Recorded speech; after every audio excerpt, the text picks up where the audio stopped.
Hello everyone, welcome to Janik Unstoppable. This is your teacher Anup Tiwari. So again I am here with a new video of GATE previous years question. तो यहाँ पर speed distance and time का एक बहुत ही easy question है, ठीक है, related to the topic of boat and stream.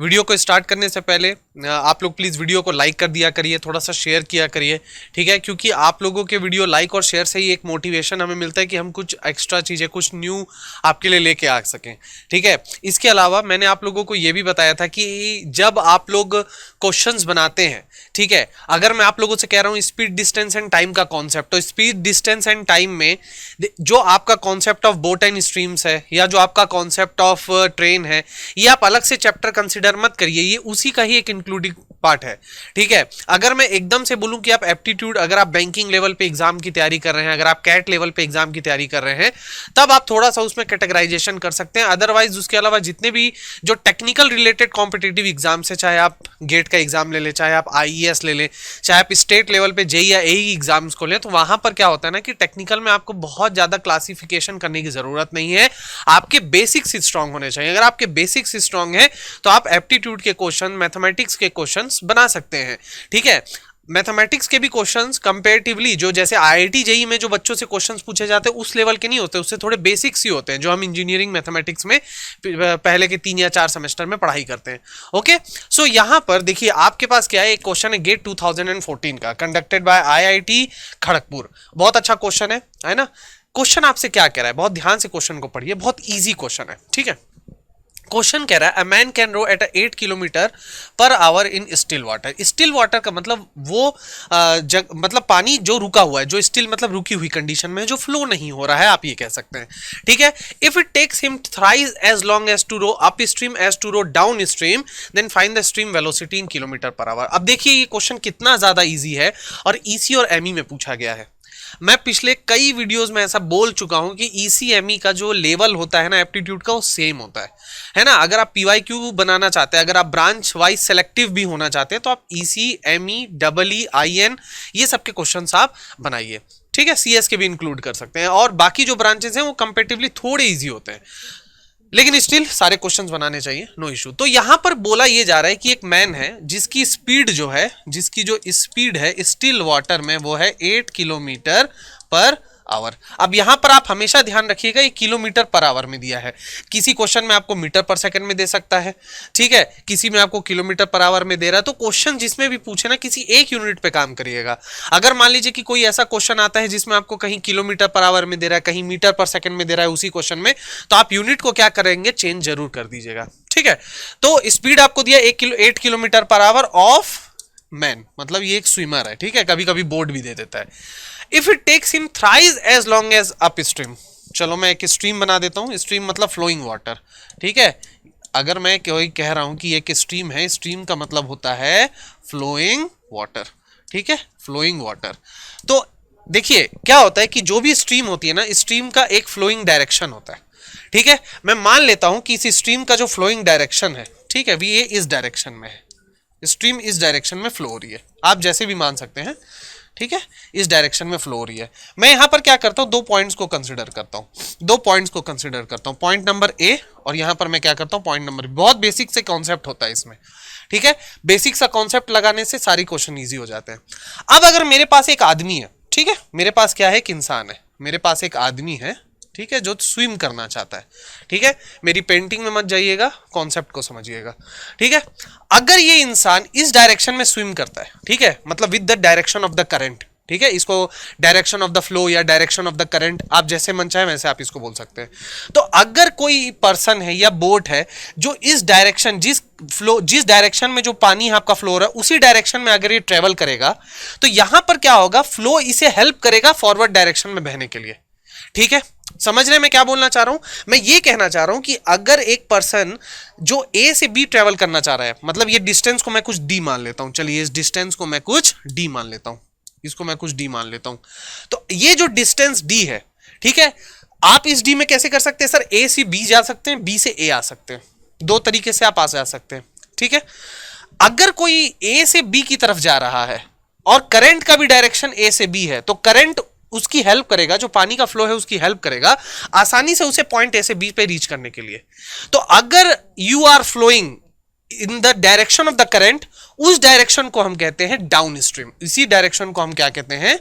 Down stream. बहुत बेसिक सी चीज है ये, आप लोगों ने तो मतलब आप लोग छोटे होंगे तब भी आप लोगों ने पढ़ा होगा, क्लास 9th 8th में आप लोगों ने ये सब पढ़ा होगा। ठीक है, अपोजिट टू द डायरेक्शन, अगर मैं यहां पर करंट के अपोजिट डायरेक्शन पे फ्लो करना चाहूं, चलो मैं करंट के अपोजिट डायरेक्शन पे किसी को फ्लो कराता हूं, तो जो ये अपोजिट डायरेक्शन है ना, फ्रॉम बी टू ए, ठीक है, फ्रॉम बी टू ए, ठीक है, ये जो डायरेक्शन है ये मेरा कैसा डायरेक्शन हो जाएगा? ये मेरा डायरेक्शन होगा अप स्ट्रीम का। जब आप जो करंट है उसके अपोजिट डायरेक्शन में ट्रेवल करते हैं तो उसे हम क्या कहते हैं? उसे हम अप स्ट्रीम डायरेक्शन कहते हैं, अप स्ट्रीम। ठीक, अब देखो यहां पर दो चीज है, यहां पर आपको स्पीड ऑफ द पर्सन दिया गया है। ठीक, स्पीड ऑफ द पर्सन, ध्यान रखिएगा क्वेश्चन में हमेशा जो स्ट्रीम की वेलोसिटी है, मतलब ये जो स्ट्रीम जो मेरा फ्लो है इसकी वेलोसिटी से हमेशा क्या होनी चाहिए? ज्यादा होनी चाहिए। ऐसा क्यों सर? देखो डाउन स्ट्रीम पे बहते समय तो वो बह जाएगा, मतलब वो उसको अगर वो एफर्ट नहीं भी लगाएगा, और मान लो कि ये जो स्ट्रीम है इसकी वेलोसिटी मान लो मैं कह देता हूं 9 किलोमीटर पर आवर है, लेट अस एज्यूम करने में क्या जा रहा है। ठीक है, अगर कोई पर्सन है जो सिर्फ तैर रहा है, मतलब पानी के सतह पे बस वो फ्लोट कर रहा है, ठीक है, वो स्विम नहीं कर रहा है, तो स्ट्रीम के साथ साथ वो ए से बी तक पहुंच जाएगा 9 किलोमीटर पर आवर में। लेकिन अगर उसे बी से ए तक आना है तो वो क्या होगा? उसको इस वेलोसिटी को रेजिस्ट करना पड़ेगा, इसे उसको रोक, मतलब इसके पार करके उसको जाना पड़ेगा। अगर इंसान की स्पीड 8 किलोमीटर पर आवर है तो क्या वो यहां से लेकर यहां आ पाएगा? बी टू ए क्या वो तैर पाएगा या फ्लो कर पाएगा? नहीं कर पाएगा, क्योंकि जो रिजल्टेंट वेलोसिटी है वो उसको कैंसिल कर देगी। This is very important concept. तो यहां पर अगर मैं बोट की बात करूं, यहां मैं पर्सन की बात करूं, तो उसकी जो वेलोसिटी होनी चाहिए वो स्ट्रीम की वेलोसिटी से क्या होनी चाहिए? ज्यादा होनी चाहिए। ये पहला कॉन्सेप्ट दिमाग में रखेंगे। दूसरा कॉन्सेप्ट क्या है दिमाग में रखने लायक कि सर डाउन स्ट्रीम में फ्लो करते टाइम जो टाइम लगता है डी डिस्टेंस को कवर करने के लिए वो कम लगता है कंपेयर टू अप स्ट्रीम। क्यों सर? क्योंकि मेरे पर्सन की भी कुछ वेलोसिटी है, यहां पर स्ट्रीम की भी कुछ वेलोसिटी है, तो रिलेटिव वेलोसिटी आपस में ऐड हो जाती है। अगर डिस्टेंस कांस्टेंट है और वेलोसिटी ज्यादा है, ठीक है, रिजल्टेंट वेलोसिटी अगर ज्यादा है, उस केस में क्या होगा? जो टाइम ऑफ ट्रेवल लगेगा वो कम लगेगा।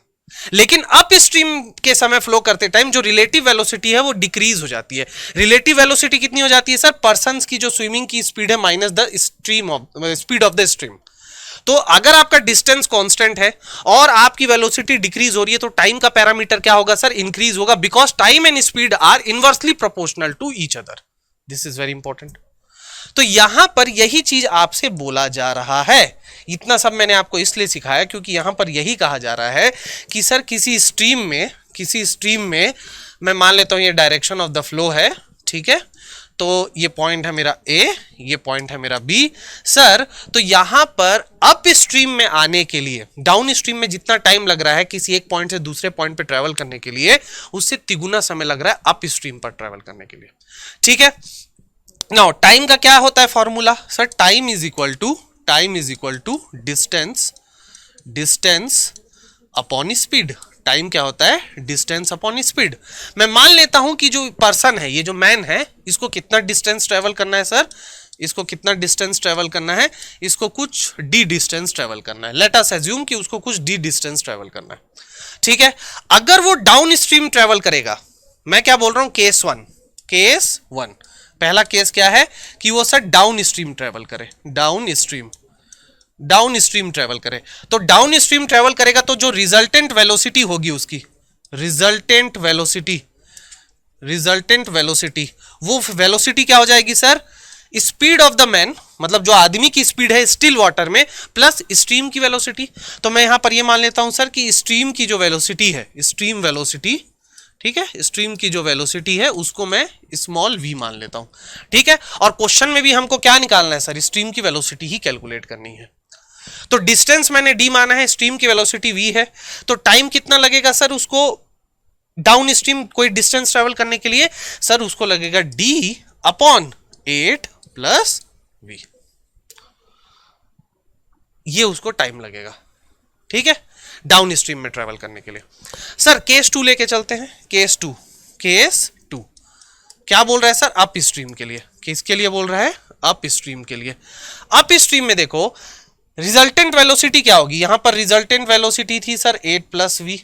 यहां पर जो रिजल्टेंट वेलोसिटी होगी, बहुत ध्यान से समझेंगे, रिजल्टेंट वेलोसिटी, ये रिजल्टेंट वेलोसिटी आपकी हमेशा 8 माइनस वी होगी, ना कि v minus 8।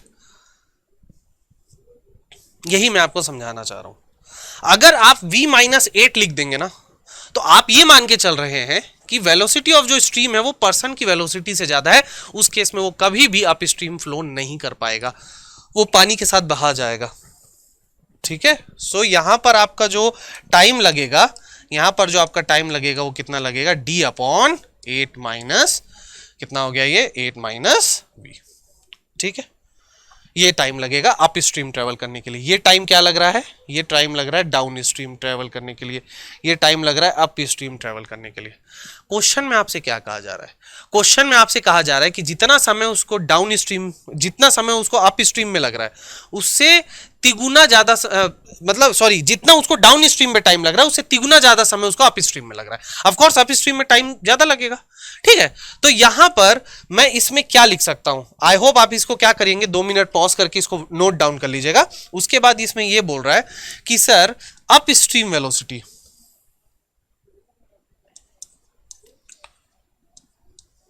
Is equal to 3 time downstream time. ठीक है, अप स्ट्रीम का टाइम ये 3 गुना ज्यादा है डाउन स्ट्रीम टाइम से। ठीक, तो बस इसको आप सॉल्व कर लो, ये कितना इजी है, डी से डी कैंसिल हो गया। ठीक है, 24 minus 3v is equal to 8 plus v, तो ये कितना हो गया, 16 is equal to 4v, v is equal to 4 kilometre per our.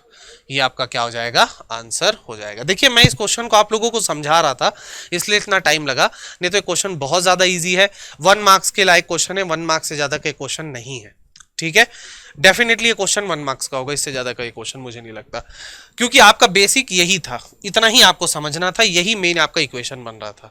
तो यहां पर जो स्ट्रीम की वेलोसिटी है, देखिए स्ट्रीम की वेलोसिटी कितनी आई, 4 किलोमीटर पर आवर आई, और मैन की स्पीड कितनी थी, 8 किलोमीटर पर आवर। और मैंने बोला था ना कि आपकी जो मैन की स्पीड है या जो बोट की जो स्पीड होनी चाहिए वो स्ट्रीम की स्पीड से क्या होनी चाहिए, ज्यादा होनी चाहिए, तभी आप उसको अप स्ट्रीम में फ्लो करा सकते हैं, नहीं तो फ्लो नहीं होगा।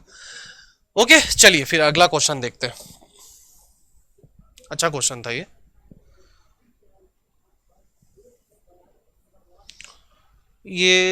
डीआई का भी सवाल कह सकते हैं इसको हम करते हैं, ये वाला बहुत अच्छा सवाल है, ये वाला सवाल करते हैं हम लोग, this is a very good question. ठीक है, देखो यार क्वेश्चन क्या कह रहा है, बहुत ध्यान से, पहले ना आप लोग क्वेश्चन को पढ़ा करो, बहुत अच्छा क्वेश्चन है। हमारे समय 2015 I was in 3rd year, सो ऐसा था कि उसी साल ये नियम आया था कि 3rd ईयर के स्टूडेंट इसे नहीं दे सकते। सो फिर भी मैंने गेट का क्वेश्चन देखा था, मुझे बहुत फैसिनेट किया था क्वेश्चन, बहुत अच्छे क्वेश्चंस बनते हैं गेट के अगर स्पीड, डिस्टेंस एंड टाइम के देखा जाए तो गेट 2015 ECME। ठीक है, अगेन देखिए ECME, और ये कितना ज्यादा अच्छा क्वेश्चन दिया है, गेट 2015 बाय IIT कानपुर, और बच्चा लोग IIT Kanpur will be the conducting GATE institute for GATE 2023। इस बार जो गेट होने वाला है उसको IIT कानपुर ही कंडक्ट करेगा। ठीक है, चलो क्या बोल रहा है question, a tiger is 50 leaps of its own behind a deer. ठीक है, लीप का मतलब होता है कि एक छलांग में वो जितना डिस्टेंस ट्रेवल करे उसको एक लीप कहते हैं। ठीक है, समझ में आ रहा है, हर जानवर की, हर पर्सन की, हर पर्सनैलिटी की अपनी एक लीप होती है। जैसे मैं एक इंसान हूं, मैं यहां से यहां चला, ये मेरा एक लीप हो गया। ठीक है, समझ में आ रहा है, तो ये यही कह रहा है कि एक टाइगर एक डियर से खुद के 50 लीप्स पीछे है। ठीक है, अच्छी बात है। The tiger takes 5 leaps per minute to the deer's 4। Tiger 1 minute में 5 लीप लेता है और डियर कितना लीप लेता है, 4। ठीक है, ऑफ देयर ओन। समझिएगा ये क्वेश्चन को बहुत ध्यान से, एक टाइगर, यहां पर एक टाइगर है, यहां पर एक टाइगर है। ठीक है, ठीक है जी, यहां पर एक टाइगर है, यहां पर एक डियर है, यहां पर एक डियर है, इनके बीच की जो दूरी है ये कितनी है, 50 leaps of tiger, 50 leaps of tiger. चलो भाई अच्छी बात है। उसके बाद क्या बोल रहा है कि 1 मिनट में टाइगर 5 लीप लेता है और 1 मिनट में डियर 4 लीप लेता है। Okay, well and fine. If the tiger and the deer covers 8 metre and 5 metre per leap respectively. अब देखो यहां पर क्या बोल रहा है, यहां पर बोल रहा है टाइगर का जो एक लीप है, टाइगर्स 1 लीप, ये कितना है, ये है 8 मीटर। और जो डियर का एक लीप है, डियर्स 1 लीप, ये कितना है, ये है आपका 8 मीटर है ना, एंड 5 मीटर, ये आपका है 5 मीटर, 5 मीटर। देखो बहुत ध्यान से मेरी बात को समझेंगे, लीप में और ये डिस्टेंस में कंफ्यूज नहीं होंगे। टाइगर एक लीप जब लेता है तो वो एक लीप में कितना डिस्टेंस को कवर करता है सर, 8 मीटर को कवर करता है। तो यहां से मैं इस चीज को लिख सकता हूं कि सर 50 लीप्स ऑफ टाइगर जो है ये बिहाइंड है, तो एक लीप 8 मीटर के बराबर है, तो ये कितना हो गया सर, ये 400 मीटर बराबर हो गया। मतलब जो टाइगर है वो डियर से कितना दूरी पे है सर, 400 मीटर पे है। सर 400 क्यों किया आपने, 50 इंटू 5 मीटर क्यों नहीं किया, क्योंकि यहां पर 50 लीप्स ऑफ टाइगर दिया है, ना कि 50 लीप्स ऑफ डियर दिया है। देखिए क्वेश्चन में पढ़ेंगे तो आपको समझ में आएगा। ठीक, अब देखो, what distance in metre will the tiger have to run before it catches the deer. बड़ा सिंपल सा इक्वेशन है, मैं इसको ना बहुत अच्छे से समझाता हूं आप लोगों को, बहुत अच्छा लगेगा आप लोगों को ये सवाल। मैं थोड़ा सा यहां पे बनाता हूं, यहां पर टाइगर है, यहां पर डियर है, यहां पर लिखा है 50 लीप्स ऑफ टाइगर, ठीक है, और ये दूरी कितनी है, 400 मीटर है। देखो भाई सिंपल सा मेरा कॉन्सेप्ट है, बड़ा सिंपल सा कॉन्सेप्ट है। अगर एक जानवर किसी दूसरे जानवर को पकड़ना चाहता है, या फिर मान लो ये क्वेश्चन में पुलिस चोर का कोई केस दे देता, अब police man is 50 leaves of its own behind a thief, यहां पर मैं क्या कर देता हूं, क्वेश्चन में ये टाइगर की जगह मैं पुलिस कर देता हूं, और यहां पर मैं क्या कर देता हूं, थीफ कर देता हूं। तो या तो मैं जानवरों की बात करूं, या फिर मैं टाइगर पुलिस मतलब सॉरी चोर पुलिस की बात करूं। दोनों केस में अगर टाइगर को डियर को पकड़ना है, या पुलिस को चोर को या थीफ को पकड़ना है, तो उसके लिए बेसिक सा कंडीशन क्या है, कॉमन सेंस क्या कहता है हमें, कॉमन सेंस हमें ये कहता है कि जो भाग रहा है मुझे उससे तेज भागना पड़ेगा। अगर मैं किसी को पकड़ना चाहता हूं तो मुझे उससे तेज भागना पड़ेगा। समझ में आ रहा है, एक टाइगर एक डियर को तभी पकड़ पाएगा, यहां पर बोल रहा है ना कि कितना डिस्टेंस टाइगर ट्रेवल करेगा उससे पहले कि वो उस डियर को कैच कर ले। तो यहां पर ये जरूरी है कि टाइगर की जो स्पीड है वो डियर से ज्यादा होनी चाहिए, और ये है भी। क्यों है, क्योंकि सर देखिए ध्यान से, 1 मिनट में टाइगर कितना दौड़ रहा है सर, 1 मिनट में टाइगर दौड़ रहा है 5 लीप, और 1 मिनट में डियर कितना दौड़ रहा है सर, ये 4 लीप दौड़ रहा है। ये कितना ट्रेवल कर रहा है सर, 40 मीटर 1 मिनट में, और ये कितना ट्रेवल कर रहा है सर, 20 मीटर 1 मिनट में, इन 1 मिनट, और ये भी 20 मीटर इन 1 मिनट। समझ में आया क्या है क्वेश्चन में। तो यहां पर क्लियर मुझे ये समझ में आ रहा है कि सर टाइगर की जो स्पीड है वो डियर की स्पीड से ज्यादा है, नहीं होती तो कैसे पकड़ता हो, तो डियर तो आगे निकल जाता। अब देखो टाइगर यहां पे है, डियर यहां पे, डियर ने टाइगर को देखा, डियर अब भागना दौड़ता है, भागना स्टार्ट करता है, तो डियर भागा भागा भागा भागा भागा, और यहां पर वो पकड़ा गया। यहां पर क्या होता है सर, वो पकड़ा गया। ठीक है, मुझे नहीं पता सर, ये डिस्टेंस को मैं एक्स मान लेता हूं। अब यार आप ये निकालोगे कैसे कि टाइगर ने कितना ट्रेवल किया, तो यार यहां पर भी क्या कॉन्सेप्ट है, यहां पर भी क्या कॉन्सेप्ट आप लगा सकते हो, आप कॉन्सेप्ट ये लगा सकते हो कि सर मैं ये पॉइंट को मान लेता हूं ए, इस पॉइंट को मान लेता हूं मैं बी, और इस पॉइंट को मान लेता हूं मैं सी।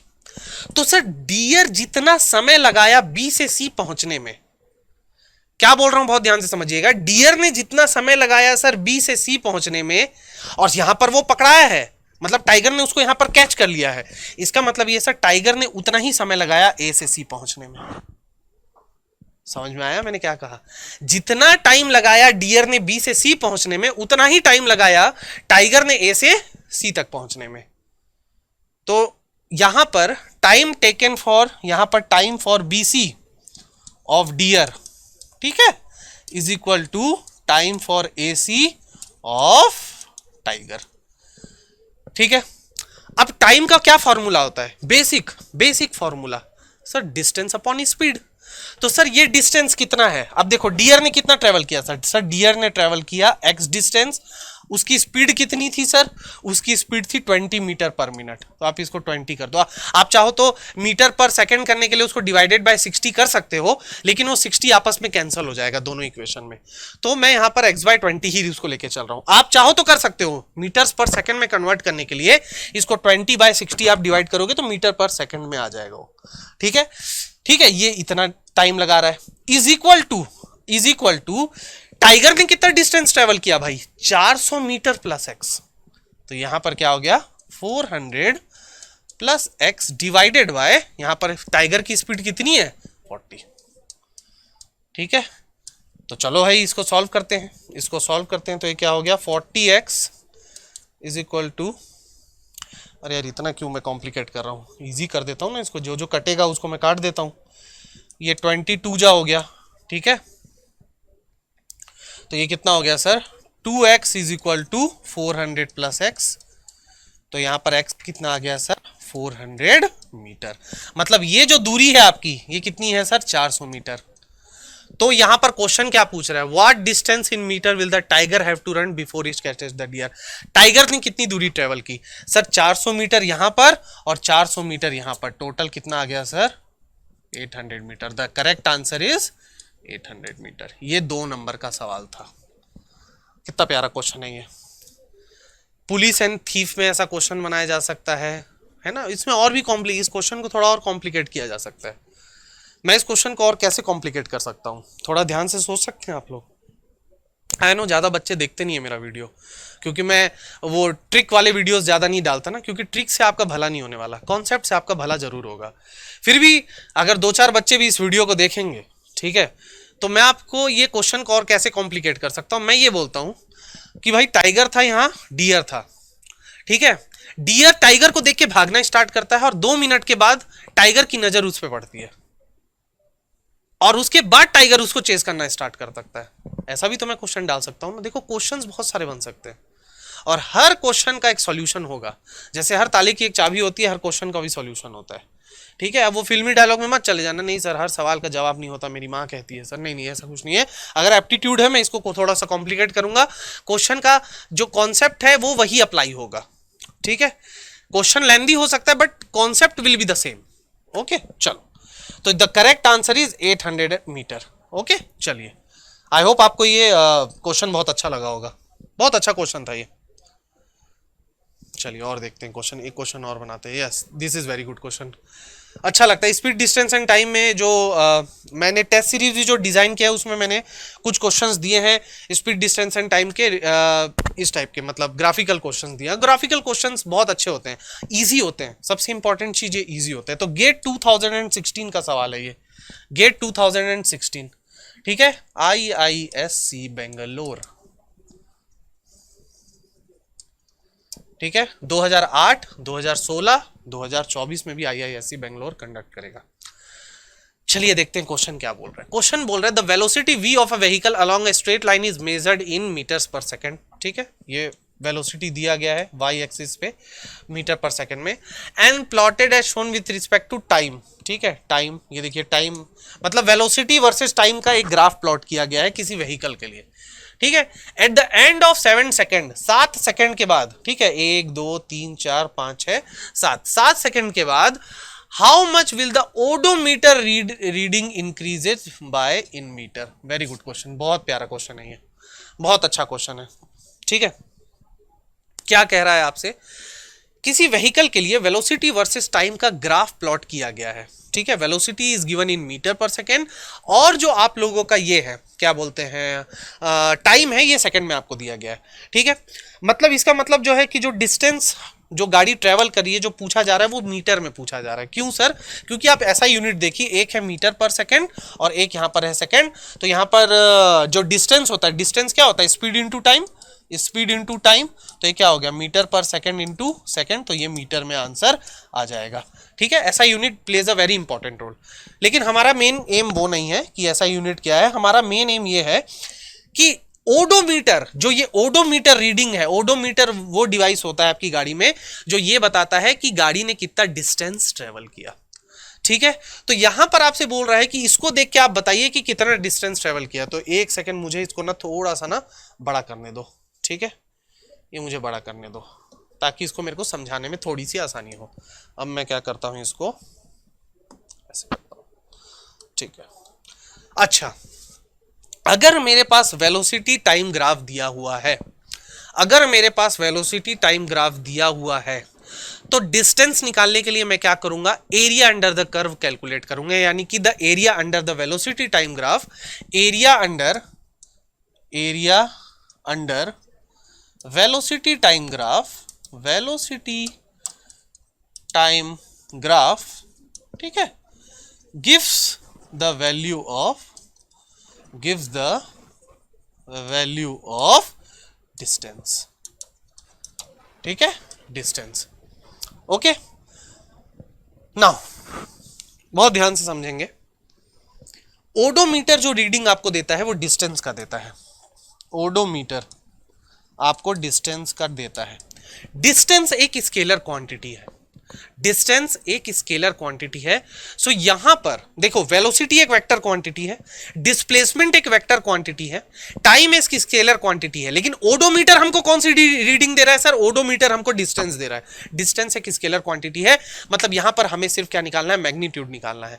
अब यहां पर गलती एक ही चीज होगी, आप ये वाला एरिया कैलकुलेट करेंगे, आप ये वाला एरिया कैलकुलेट करेंगे और उसके बाद इस एरिया को उससे माइनस कर देंगे, ठीक है ना। ये पूरा एरिया कैलकुलेट करके इससे आप माइनस कर देंगे, आपका आंसर जो आएगा वो ऑप्शन में दिया है और वो आप गलत करके आ जाओगे। जब मैं आपको बता रहा हूं कि यहां पर जो डिस्टेंस है वो डी में ट्रेवल, जो डिस्टेंस है वो एक स्केलर क्वांटिटी है। अच्छा एक बात बताओ, अगर ये नेगेटिव वेलोसिटी है ना, नेगेटिव वेलोसिटी है, नेगेटिव वेलोसिटी का मतलब ये है कि देखो, नेगेटिव वेलोसिटी का मतलब ये नहीं कि वो जीरो से कम है, नेगेटिव वेलोसिटी का मतलब ये है कि उसका डायरेक्शन चेंज हुए पड़ा है।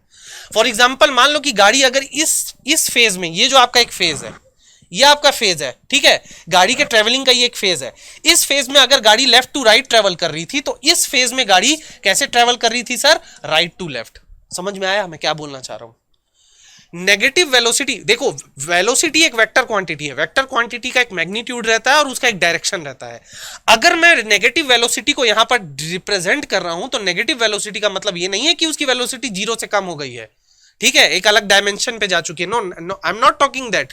मैं ये बोल रहा हूं कि अगर इस फेज में गाड़ी जो इस फेज में चल रही थी, इस फेज में अगर उसकी डायरेक्शन लेफ्ट टू राइट थी, तो इस फेज में उसकी डायरेक्शन जस्ट उसके क्या थी? अपोजिट थी। ये कॉन्सेप्ट बताने की कोशिश कर रहा है। तो यार एक कॉमन सेंस लगाओ, गाड़ी ऐसे चलाओ, फिर मोड़ लो, फिर वापस ऐसे चलाओ, तो क्या ओडोमीटर की रीडिंग घटने लग जाती है क्या? नहीं, ओडोमीटर की रीडिंग हमेशा बढ़ती है, ठीक है। तो गेट आपके कॉमन सेंस के साथ भी खेलता है। Okay, so it doesn't matter कि velocity time graph negative positive आपके उसमें है, डोमेन में है या नेगेटिव डोमेन में है, इट डजंट मैटर, या पॉजिटिव क्वाड्रेंट में या नेगेटिव क्वाड्रेंट में, डजंट मैटर, डिस्टेंस तो आपका ऐड ही होगा। तो यहां पर आपको कुछ नहीं करना है, यहां पर इन सारे ये जो फिगर है इसका बस एरिया कैलकुलेट करके सबको ऐड कर देना है। तो देखो यहां पर क्या होगा, इसका एरिया क्या होगा, हाफ इंटू वन। ये क्या है? ये एक ट्राइंगल है, ये एक ट्राइंगल है, ठीक है। उसके बाद ये वाला ट्राइंगल देखो, ये इसका क्या होगा सर? 1 × 1। अब देखो ये एक स्क्वायर है जिसका लेंथ कितना है सर? 1 यूनिट, और इसका भी हाइट कितना है सर? 1 यूनिट। तो इसका हाइट कितना हो गया, इसका एरिया कितना हो गया सर? 1 × 1। और ये कितना हो गया सर? 1/2, ठीक है। अब ये देखो, ये वाला देखो, ये भी कितना हो गया सर? 1। ये कितना हो गया सर? 1/2। तो ये टोटल कितना हो गया सर? ये टोटल हो गया सर 3/2। उसके बाद ये देखो, ये चीज देखो, ठीक है, ये कितना हो जाएगा? हाफ इंटू 1 × 2, ये हो गया 1। उसके बाद यहां तक मतलब गाड़ी रुक गई थी, इस फेज में क्या हुआ? गाड़ी रुकी। उसके बाद इस फेज में देखो, ये इसका ट्राइंगल, इसका एरिया निकालो, हाफ इंटू 2 × 1, ठीक है। बेस कितना है? 2 यूनिट्स, हाइट कितना है सर? 1 यूनिट। तो टोटल आपका कितना हो गया सर? टोटल आपका हो गया 1/2 प्लस 3/2 प्लस 1, ठीक है, प्लस 1 प्लस 1। तो 1 2 3 4 4.5 5। तो आपका आंसर क्या हो जाएगा? 5 metre. The correct answer will be 5 metre. बस इतना ही करना था आपको, ठीक है। अब आई डोंट नो कि 1 नंबर का सवाल था या 2 नंबर का सवाल था, ये मुझे नहीं पता कितने नंबर का सवाल था, पर गेट 2016 का सवाल था और ये ज्यादा इंपॉर्टेंट है हमारे लिए,